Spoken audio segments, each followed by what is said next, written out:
ओम जी, मेरा सवाल लीजिए, इस सवाल लीजिए, आज इस कंट्रोवर्सी को दोबारा निकालने की जरूरत क्यों पड़ी? जो जितनी फिल्में बन रही हैं, एक आरोप ये लगता है कि एक पर्टिकुलर विचारधारा को समर्थन देने के लिए, जब देश में इस वक्त एक फेस्टिव सीजन चल रहा है, जब देश में चारों तरफ त्योहार मनाया जा रहा है, जब देश में चारों तरफ अभी हम देख रहे हैं आई लव मोहम्मद के नाम पर भी एक विवाद उठ खड़ा हुआ है, वहां पर आप जानते हैं कि धार्मिक भावनाएं इस मूवी से भड़क सकती हैं।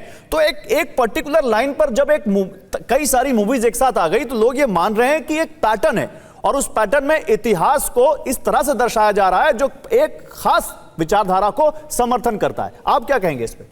नहीं, देखिए, मैं ये मानता हूं कि इतिहास के बहुत सारे ऐसे तत्व थे जिन पे पर्दा डाला गया था। आज उस पर्दे को कोई हटा रहा है। कुछ चीजें हाशिए पर ढकेल दी गई थी, कुछ चीजें जो मेन स्ट्रीम में रहनी चाहिए थी उनको मेन स्ट्रीम में नहीं लाया गया था। अब जैसे विभाजन का इतिहास है, विभाजन के इतिहास को ठीक तरीके से नहीं बताया गया। 1.5 करोड़ लोग भेड़ बकरियों की तरह से यहां से खदेड़ दिए जाते हैं अपने अपने घरों को छोड़ के। 12 से 15 लाख लोगों की नृशंस हत्याएं होती हैं, लेकिन वो हमारे मेन स्ट्रीम हिस्ट्री से गायब था। उस पर अगर बंगाल फाइल्स और उसका जो रूट कॉज था, जब कोलकाता में डायरेक्ट एक्शन डे से, सीधी कार्यवाही दिवस से उसकी शुरुआत हुई और पूरे देश में सांप्रदायिक दंगे फैले, ऐसा नहीं है, नुकसान दोनों ही पक्षों का हुआ, दोनों ही धर्मों का हुआ। लेकिन अगर उसकी सच्चाई को कोई फिल्मकार अपने शिल्प के माध्यम से, अपनी कला के माध्यम से प्रस्तुत करता है तो उसमें हर्ज क्या है? बहुत सारी ऐसी चीजें जिनको ढका गया था, जिन पे पर्दा डाला हुआ था, आज केवल उस पर्दे को हटाने का काम किया जा रहा है। यहां इस फिल्म की जहां तक बात है, इसमें भी मैं देख रहा था कि बहुत क्लियर परेश रावल साहब ने अपना डिस्क्लेमर दिया हुआ है कि इस पे किसी भी धार्मिक संवेदना के साथ कोई छेड़छाड़ नहीं। सर, लेकिन वो तो धार्मिक ही दिख रहा है, देख तो धार्मिक ही रहा है वो जी, देख तो धार्मिक ही रहा है वो। कुछ भी कहते हैं कि धार्मिक किसी की धार्मिक स्वभाव से, धार्मिक आस्था से छेड़छाड़ नहीं करना चाहते। आपने भी नहीं, हमने उस फिल्म को अभी नहीं देखा, आपने उस फिल्म को नहीं देखा, लेकिन एक पहले ही हमने एक प्रेजुडिस्ड माइंड से, एक पूर्वाग्रही दिमाग से, पोस्टर में दिख रहा है वो, पोस्टर में ताज स्टोरी दिख रही है, पीएन ओक की किताब का वहां पर बेस दिया जा रहा है कि इसके आधार पर है, और वो जो गुम्बद उठा, मैंने कहीं नहीं पढ़ा, भगवान की प्रतिमा निकल रही है। अच्छा, आप बताइए, आप इस चलिए ठीक है, ये कहीं नहीं, चलिए सुनिए, ओक साहब की किताब चलो इस साइड में रख देते हैं। आप बताइए, वो जो मोशन पोस्टर बना है उससे आपको क्या दिख रहा है? वो जो पोस्टर अभी हम दिखा रहे हैं स्क्रीन पर, इससे क्या पता चलता है? बताइए, इसका क्या, आप ही इसकी व्याख्या कर दीजिए, क्या व्याख्या है इसकी? नहीं, पोस्टर जो है, उस पोस्टर को बनाने के पीछे उनके दिमाग में क्या है मुझे नहीं मालूम। वो पोस्टर मेरे हिसाब से नहीं होना चाहिए। अगर भगवान शिव को निकलते दिखाना भी है तो प्रॉपर शिव मंदिर जैसा कोई स्ट्रक्चर होना चाहिए और वहां से शिव भगवान दिखें, वो ताजमहल के शिखर को तोड़ के निकलते दिखें। ये मेरी कल्पना में तो कम से कम इतिहास के एक विद्यार्थी के रूप में भी और एक आम भारतीय के रूप में भी मेरी कल्पना में नहीं है कि अगर वहां पे कोई मंदिर रहा भी हो जिसको ध्वस्त करके, और ये तो इतिहास रहा है महाराज, इसमें कहां दिक्कत है? 1800 मंदिरों की सूची तो सीताराम गोयल ने Hindu temples what happened to them में दी, और केवल इस्लामिक सोर्सेस से दी। उससे आप इनकार कर सकते हैं क्या? एक इस्लामिक सोर्स को उठा के उन्होंने तो केवल इस्लामिक एविडेंसेस को उठाया, केवल इस्लामिक स्रोतों को उठाया और 1800 की सूची दी है। उत्साही लोग कहते हैं भाई 30,000 मंदिर तोड़े गए। ठीक है, तो हाफिज, ओके, ठीक है, अब चलिए, अब आपने लाइन दी, अब आपने लाइन दी है, एक मिनट, अब आपने लाइन दी है। हाफिज नूर अहमद साहब, क्या बात हो रही है? बात यह हो रही है कि क्या मुगल आक्रांताओं ने इस देश में हिंदू मंदिरों को नहीं तोड़ा? क्या औरंगजेब के आदेश पर मंदिर नहीं तोड़े गए? क्या वो इतिहास हमारे पास नहीं है? तो वही आधार अगर यहां भी लागू होता है तो क्या इस बात पर चर्चा नहीं होनी चाहिए? हमारे बहुत सारे स्कॉलर्स ने और बहुत सारे मुबल्लिगीन ने ये आवाजें उठाई हैं कि भाई, अगर आप औरंगजेब को, शाहजहां को और बाबर को, हुमायूं को ये बात उनके लिए बोल रहे हो कि उन्होंने मंदिर तोड़े हैं और वो लोग आक्रांता थे, वो लोग गलत थे, जैसे आप लोग बोलते हैं, तो जो उनके साथ में जय सिंह थे, उनके साथ में और भी बहुत सारे हिंदू समाज के लोग थे, वो उनके लिए उनको अच्छा क्यों कह रहे हो? उनके नाम से जयपुर जैसा बड़ा शहर जो एकदम बसा हुआ है, इस पर आपको आपत्ति क्यों नहीं है?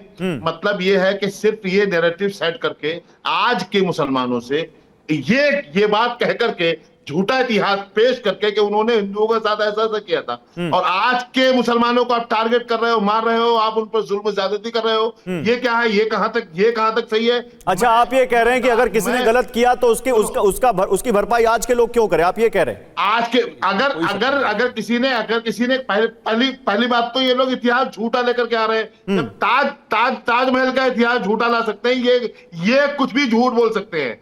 तो मैं बहुत जिम्मेदारी के साथ कह रहा हूं कि अगर बोलो आक्रांता होते, अगर अगर वो लोग जालिम जालिम होते तो क्या क्या क्या उस वक्त उन्होंने मंदिर नहीं बनवाए थे? क्या बताइए, औरंगजेब से साबित है कि बहुत सारे मंदिर उन्होंने बनवाए थे। अगर वो लोग आक्रांता होते तो भारत में क्या कोई मंदिर होता? आप बताओ। आप कोई उदाहरण है कौन सा मंदिर बनवाया था औरंगजेब ने या कौन से मुगल बादशाह ने? कोई उदाहरण है आपके पास? तीन ऐसे मंदिरों के नाम बता दीजिए, तीन मंदिर बता दीजिए जो मुगल बादशाहों में से, और नाम के साथ बता दीजिए। सुनिए हमारी बात सुनिए हाफिज नूर साहब, नहीं आपने कहा कि बहुत सारे मंदिर बनवाए, तो कोई उदाहरण है आपके पास? बहुत सारे मंदिर उन्होंने बनाए। बताइए ना कोई मंदिर। बहुत सारे में कौन सा है, कहाँ का है, किस शहर में है? अरे सुनो ना हमारी बात को। उन्होंने जो मंदिर बनाए हैं, आज आप गूगल खोल करके देख लो ना। अरे गूगल क्यों खोले? उनके भी नहीं बता पा रहे हैं। आप बताइए, आप बता रहे हैं तो। आप तो इतिहासकार हो, इतना नहीं जानते हो आप? अरे आप तो नहीं जानते। आप बता दो। बताए हम। हाफिज नूर अहमद साहब नहीं जानते। गौरव भाई वक्त दे दें। एक में सही जवाब। पढ़े लिखे आदमी हाफिज नूर अहमद साहब नहीं जानते। नहीं, हमें इतनी जानकारी नहीं है। आप दीजिए ना जानकारी। आपने बड़ी अच्छी बात कही है, तो आपसे उसका हिस्टोरिकल बेस भी बताइए। हटाइए, भाजपा का प्रवक्ता लिख पाइए इनके नाम के आगे। अरे यार, आपने कोट किया कि मुगल बादशाहों ने बहुत सारे मंदिर बनवाए, तो मैं तो कह रहा हूं मुझे जानकारी दीजिए, हमारे देश के दर्शकों को जानकारी दीजिए कौन से मंदिर बनवाए। हम आपको वो भी जानकारी दे देंगे। आप चिंता ना करें। मुझे अभी है कि नहीं है? ये जो ओम जी उपाध्याय हैं, ये अपने नाम के आगे जो वो लिख रहे हैं कि हम बहुत बड़े इतिहासकार हैं, जरा ये बताएं, ये भाजपा के प्रवक्ता कब ये अपने आगे लिख रहे हैं? ये कोई बात नहीं हुई। ये कोई हाफिज नूर अहमद साहब, ये कोई बात नहीं हुई। अगर आपकी कोई बात ना माने तो भाजपा का प्रवक्ता हो गया। भाजपा के अलावा कोई और सनातनी नहीं है इस देश में। भाजपा के अलावा कोई अपने धर्म को नहीं मानता। और जी मैं पूरी जिम्मेदारी के साथ, बोलिए ओम जी, एक लाइन बोलिए। मैं पूरी जिम्मेदारी के साथ कह रहा हूं कि मैं बिना प्राथमिक स्रोत के कोई बात नहीं कहता। बिना प्राइमरी सोर्स के आज तक मैंने कोई बात नहीं कही है, कोई भावना में बह के कोई बात नहीं कही है। अगर मैंने कहा कि 1800 मंदिरों की सूची है, तो मैंने बताया कि सीताराम गोयल ने Hindu temples what happened to them 1991 मई महीने में प्रकाशित हुई थी।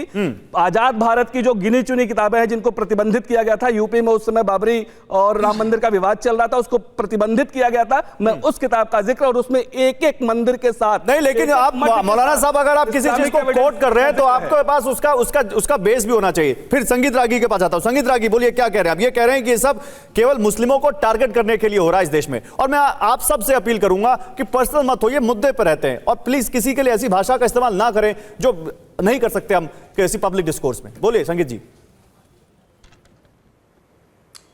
देखिए, सबसे पहले तो मैं पर्सनल किसी का, हम तो उनका नाम भी नहीं जानते हैं, हाँ, इसलिए मेरे पर्सनल होने का कोई मतलब ही नहीं होता है।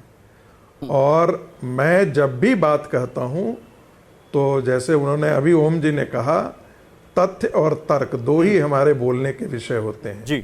इसलिए मैंने पूरी इस्लामिक इतिहास के बारे में बोला, चाहे वो स्पेन में हुआ क्या हो, चाहे वो सेंट्रल एशिया में किया हो, चाहे वो भारत के अंदर हुआ। इस्लाम सिर्फ एक साउथ ईस्ट एशिया में जाकर के, जिसे हम कह सकते हैं जब मलेशिया गया, इंडोनेशिया गया, वहाँ ट्रेड के थ्रू गया, बाकी सब जगह वो तलवार के तरह गया। और उनका वो दीन कहता है, उन्होंने उसी अनुसार से काम किया।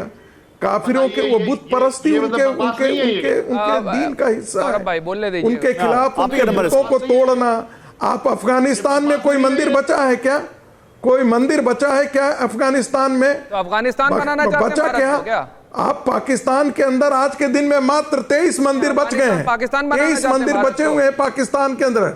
इन सारे बुत परस्तों ने मंदिर तोड़ दिए वहां के, क्योंकि इनके डीएनए में वही है। जहां जहां गए, उत्तर भारत में जहां जहां उनकी गए, जिस रास्ते इस्लाम का घोड़ा गया, सवाल ये है, सारे मंदिरों को उन्होंने ध्वस्त इस्लाम की व्याख्या करने नहीं बैठे। आज हिंदू बात कर रहे हैं, क्या ये फिल्में समाज को बांट रही हैं या इतिहास को सामने ला रही हैं? व्याख्या नहीं कर रहे हैं।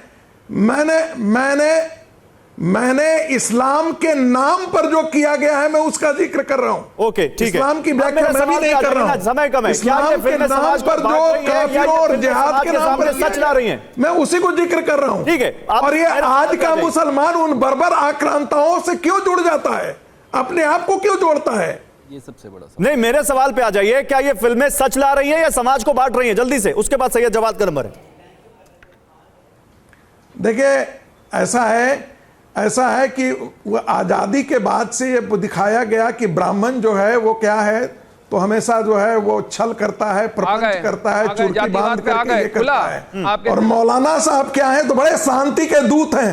उससे क्या हिंदू मुस्लिम एकता आ गई क्या? आ गई क्या? मुसलमानों से कहा गया कि अरे भाई राम मंदिर दे दो, लेकिन इनकी हठधर्मिता। गांधी को क्यों कहना पड़ा कि average Muslim is a bully and average Hindu is a coward? Vivekananda को क्यों कहना पड़ा कि इस्लाम वो धर्म है जो दूसरे धर्मों को अपना दुश्मन समझता है? वो राष्ट्रीय स्वयंसेवक संघ के सदस्य, वो भारतीय जनसंघ के नहीं थे।